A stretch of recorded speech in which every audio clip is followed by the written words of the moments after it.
এ বিষয়ে আরও জানাতে আমাদের সঙ্গে যুক্ত হচ্ছেন সতীর্থ কর্মকার।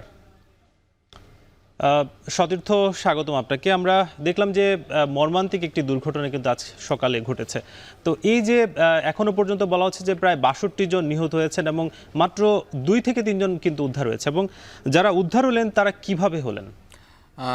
আমরা যেটি জানি শেষ খবর পাওয়া পর্যন্ত, এই যে জেজু এয়ার জেটলাইনার বোয়িং 737-800-এর যে বিমানটি বড় একটি বিমান, প্রায় ২০০-রও বেশি যাত্রী সংখ্যা এখানে যাত্রী বহন করতে পারে বিমানটি।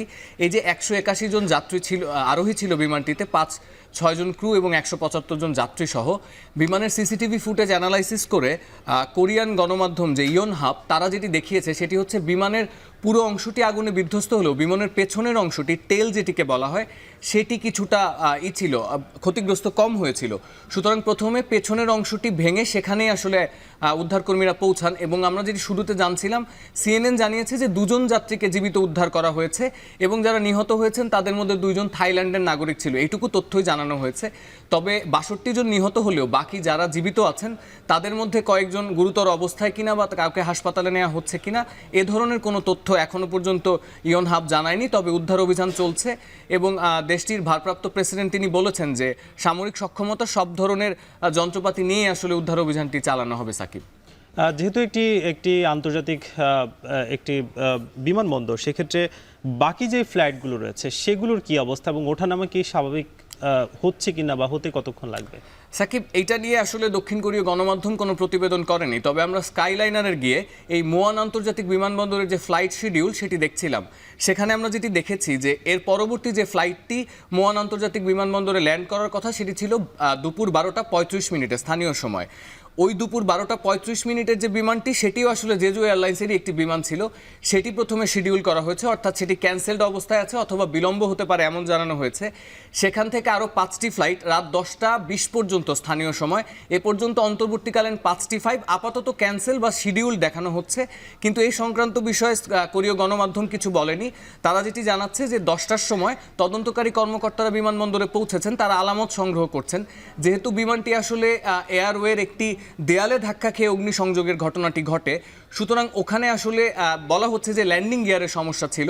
সুতরাং বিমানবন্দরের কোনো ত্রুটি বা রানওয়ের কোনো ত্রুটি ছিল বা বৈরী আবহাওয়া ছিল, এরকম যেহেতু কোনো আলামত পাওয়া যায়নি, সম্ভবত প্রাথমিক তদন্ত এটি শেষ হলে দুর্ঘটনাস্থল থেকে এই যে ধ্বংসাবশেষপ্রাপ্ত বিমানটি এটি সরিয়ে নিতে পারলে তারপরে হয়তো সচল হবে। তবে শেষ খবর পাওয়া পর্যন্ত রাত ১০টা ২০ পর্যন্ত যে ৬টি ফ্লাইট ছিল সেটি আপাতত স্কাইলাইনারের ওয়েবসাইটে স্থগিত বা বিলম্বিত দেখানো হচ্ছে। সাকিব, বলা হচ্ছে যে এই যে প্রায় ১৮১ জনের মতো আরোহী ছিলেন, তো যারা আসলে যাদেরকে হাসপাতালে নেওয়া হয়েছে কিংবা এখনও যেহেতু উদ্ধার কার্যক্রম আসলে গতি কতটা?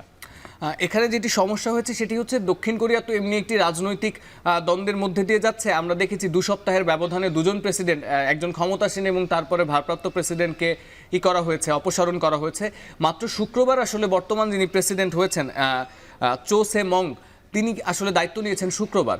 তিনি শুরুতেই একটি প্রেস ব্রিফিং করে বলেছেন যে দক্ষিণ কোরিয়ার সামরিক এবং উদ্ধার অভিযানের যতখানি সক্ষমতা সেই সবটিকেই কাজে লাগানো হবে উদ্ধার অভিযানের জন্য। তবে দক্ষিণ কোরীয় গণমাধ্যম এটি আসলে আমাদের জানায়নি উদ্ধার করে জীবিত কতজনকে হাসপাতালে নেওয়া হয়েছে বা জীবিত কতজনকে ফেরানো যাবে। শুধু এটি বলা হয়েছে যে ২ জনকে জীবিত উদ্ধার করা হয়েছে, ফায়ার ব্রিগেডের টিম কাজ করছে এবং এটি বারবার বলা হচ্ছে বিমানের অধিকাংশ অংশ ক্ষতিগ্রস্ত হওয়ায় প্রাণহানির সংখ্যা আরও বাড়তে পারে। সুতরাং সে জায়গা থেকে আমাদের কাছে এই তথ্যটি নেই যে আসলে জীবিত অবস্থায় কয়জনকে উদ্ধার করা গেছে বা হাসপাতালে নিয়েছে কিনা। তবে আমরা যেটুকু জেনেছি দক্ষিণ কোরিয়ার যে সর্বোচ্চ সক্ষমতা সেটি দিয়ে আসলে উদ্ধার অভিযান চালানো হয়েছে। পরিবহন মন্ত্রণালয় থেকে একটি তদন্ত কমিটি পাঠানো হয়েছে, তারা আলামত সংগ্রহ করছেন এবং সেখানে গিয়ে পরিস্থিতি পর্যবেক্ষণ করছেন।